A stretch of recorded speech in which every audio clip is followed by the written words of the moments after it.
Hi, I just wanted to let you all know that I am working on book 3 of Daughter of Darkness series, and should be coming out at some point this year, later this year, maybe spring or early summer. This is book 2, chapter 9, part 5. Then a branch fell beside her and caused her to look up. And there in the canopy she made out large living things by their greater outline of darkness upon darkness. And then these things came dropping down from the trees, one at a time, and soon there were 5. She was indeed surrounded by her so-called uncles, the murderers.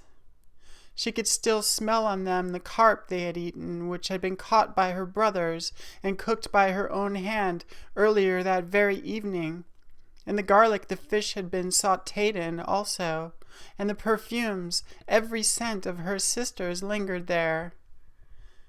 She stood before each one of them, one at a time, and took the palm of her hand hard across their faces. The last of them caught her arm and stopped her before she could slap him. "Kel, why are you crying?" he asked with some concern. "For them?" She was breathless and shocked and wishing she had been murdered along with the others, all of the howling in her ears and coming out her eyes as tears steady running for the ground. She wouldn't answer. It was by far the dumbest question anyone had ever asked her, ever, and would get no response. One of them began to chuckle, and then another, and the laughter became a contagion poisoning the air. "Murderers!" she screamed. "You're all vicious murderers!" Her uncles heard this and laughed even harder. The one who had caught her arm let go, and she took the opportunity to slap him full palm and much harder than the rest, which was followed by even more laughter. Then they told her to go home. She looked around the circle of so-called men, her hand stinging from the face, trying to discern their expressions in the night. Demons.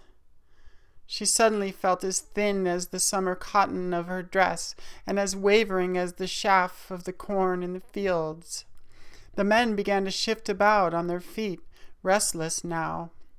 The man with the club foot, who had somehow backed out on the perimeter, pulled himself up and did his most graceful gait inside the circle and offered her his hand, which she took because she felt unwanted and unable to protest.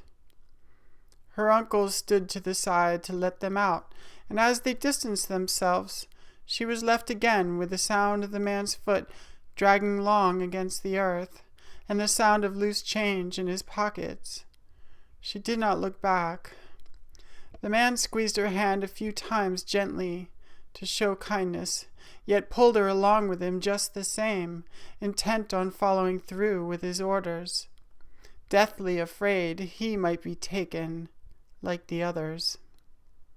By the time they reached town, by the redness of her eyes, she was presumed to be just another of the many who had lost their fathers, brothers, cousins, sons, or husbands.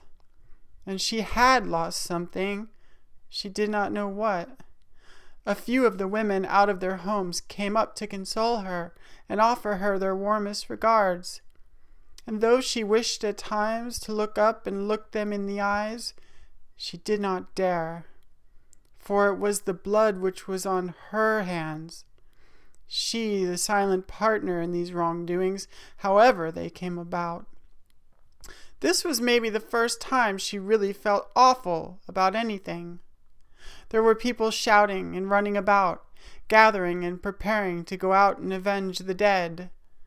Suddenly, out of nowhere, her tears subsided, and her mood turned strangely against these humans who would be off to destroy her own.